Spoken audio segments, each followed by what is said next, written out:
Justice Muzammil Akhtar Shabir साहब की spicy judgement आ गई है। नंबर नोट कर लें 2026 लाहौर हाई कोर्ट पेज 1143। नीचे जो है सिविल कोर्ट में दावा दायर होता है, स्टे ग्रांट होता है, उसकी वायलेशन में कंस्ट्रक्शन की जाती है प्रॉपर्टी पे, उसके अगेंस्ट जो है वो डिसओबीडियंस की पिटिशन फाइल की जाती है कि कंटेम्प्ट प्रोसीडिंग जो है वो स्टार्ट की जाए, इन्होंने स्टे ऑर्डर की वायलेशन की है। ऑर्डर जो है वो उसमें वो पिटिशन खारिज कर दी जाती है। जो एडिशनल डिस्ट्रिक्ट जज साहब हैं वो भी खारिज कर देते हैं। इन दोनों ऑर्डर्स के अगेंस्ट सिविल रिवीजन दायर की जाती है हाई कोर्ट में। तो हाई कोर्ट में मैटर आता है कि जी ये जो है स्टे ऑर्डर की वायलेशन आया कि हुई है कि नहीं हुई।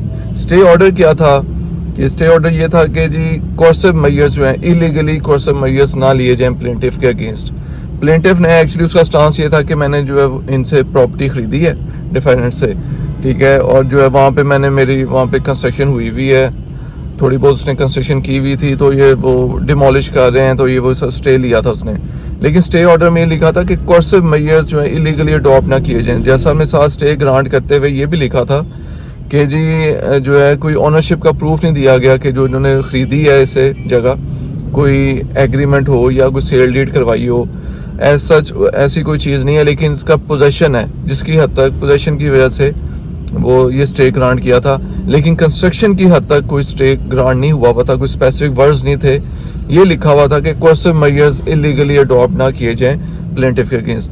इसी वजह से नीचे दोनों अदालतों ने खारिज किया कि जी उन्होंने कंस्ट्रक्शन कर रहे हैं वहाँ पे, क्योंकि उनकी लैंड और भी है वहाँ पे, लेकिन जो है वो इनके पास ओनरशिप का कोई ख़ास प्रूफ भी नहीं था।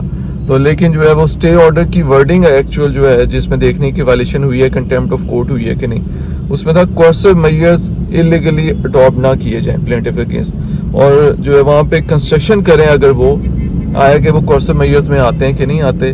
तो इस चीज़ पे जो है हाई कोर्ट ने जो है वो फैसला किया है कि निचली दोनों कोर्ट्स का फैसला बिल्कुल ठीक है, क्योंकि कंस्ट्रक्शन करने से नहीं रोका गया डिफेंडर्स को। इसी वजह से अगर वो कंस्ट्रक्शन कर रहे हैं, क्योंकि डिसओबीडियंस पिटीशन में ये मेंशन था, वाहिद उनका था कि जी ये कंस्ट्रक्शन कर रहे हैं, तो कंस्ट्रक्शन जो है वो स्टे ऑर्डर की वायलेशन नहीं बनती, लिहाजा जो है कंटेम्प्ट प्रोसीडिंग इनिशिएट नहीं हो सकती।